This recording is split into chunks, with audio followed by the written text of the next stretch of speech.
How to get the splits by doing too little too often is an attainable approach of showing up 5 minutes a day, 5 days a week, and from somewhere between a month to 3 months, you'll be able to nail the splits. So if you want to master the splits, this is your video. Go get a pillow and 2 blocks or anything similar, and let's get started. Hi Angel, I'm Cissy, the creator behind Nansera Wellness, and right away let's get to it. If you're new here, kindly subscribe, and if you like this video, don't forget to give it a thumbs up. That said, let's stand up. Stepping your feet hip distance apart, lift all 10 toes off the mat, spread them out, and start grounding them all the way into the big toes. Now grab the mat with your toes, suck the kneecaps in, and you're going to lift your heels up. Tuck the tailbone in, and we're going to do 20 of these. This is to warm up the legs because we're going to be using the hip flexors, the quads, and the hamstrings, and the calves. But before we do that, it's important we warm them up, otherwise we might pull a muscle, which we don't want, right? Calf raises are actually a very good way to do that because actually they cater for all the tiny muscles right from the toes all the way to the waistline. So perfect. Everything packaged in one. Love it. 4 in 1. Okay. I don't know how many we've done, but let's do 5 more. 4, 3, 2, 1. Whew. I don't know about you, but I'm feeling warmed up. Next up, we're going to frame our front foot. We're going to come into Hanumanasana. You can heel toe the back leg a bit back. Option to keep the toes tucked or untucked really doesn't matter. You're going to lift your arms up and bust your hips forward and breathe here. We're just going to bob a bit. Also, you can keep your hands down or you can actually reach for your blocks. Your blocks are your best friend always. And then go like that. Very nice.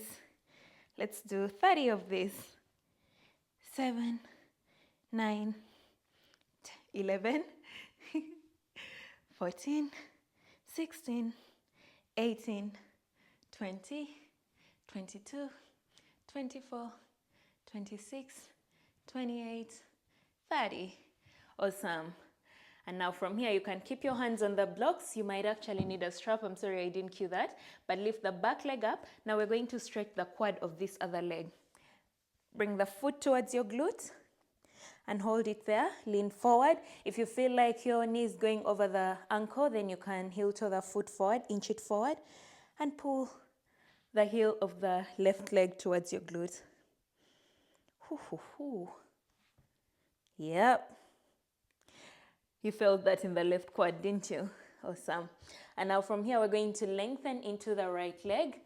When we are in half split, which is what this is, I want you to make sure that your hip is right above your knee here.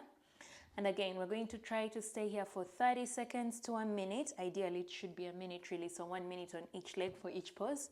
Suck the kneecap in and start leaning forward. You should feel it in your hamstring. Whew, I know. Oy, oy, oy, oy, oy.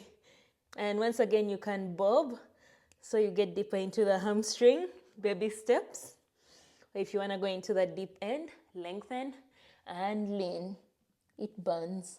I feel it all the way in the calf, and I haven't done a split in a while because I wanted this to be as authentic as possible, as opposed to me just saying, oh, yeah, if you do this, you can do it without having any struggle. But because I've taken a while, I can feel it, which is something you can relate to because it's very fiery in the hamstrings, right? All right, now coming up, we're going to get into the splits on this leg. We're going to reach for our blocks and pillow, keep it close. And from here, we're going to start lengthening that leg.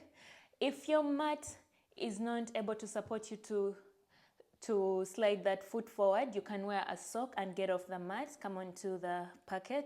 Usually it's much easier. So wherever you are, you can stop there and remember to breathe. Lead with the breath because otherwise you then start tensioning up, which makes it hard to stretch the muscles, yeah? And then wherever you are, I want you to reach for your pillow. Put your pillow right under your right glute and then avoid opening out to the side like that. I want the hips to stay square, yeah? And you can hold it here and breathe. Awesome. Whew. And then maybe it's today, maybe it's not today that you feel ready to go deeper And then you can go deeper. You can also heel toe the left leg back. And now you start engaging the right quad because you don't want the stretch to go into the joint at the back of the knee, into the tendons and ligaments. So what you want to do is engage the quad, and then with the quad engaged, go even deeper. Yes, and then try to keep the hips square. So you want to feel your legs and the crotch into the mat. And hold it. Oh my God, I'm on fire. All right, and when you're ready, you come out the same way you went in. Pull that leg all the way back. Yeah, and move it a bit. So you do the same thing on the other side. So you just have to show up consistently. Some people think that in order to get a splits, you need to do 1,000 things. I've tried that before when I was trying to master the splits, and I realized that you just have to get a few good things that work for you and stick to them consistently. Like anyone starting up something can tell you that you can't start off with so many things. You just have to start off with one thing or two things that work for you and ride them all the way to the end. I promise you, by doing this sequence, you'll be able to master your splits. That said, if you like this video, thumbs up, say hi in the comment section, Angel, and I'll see you next week. But tell me what you would like to see. What tutorial should I do? I'm happy to do whatever you want me to. Otherwise, bye, Angel. Enjoy your week.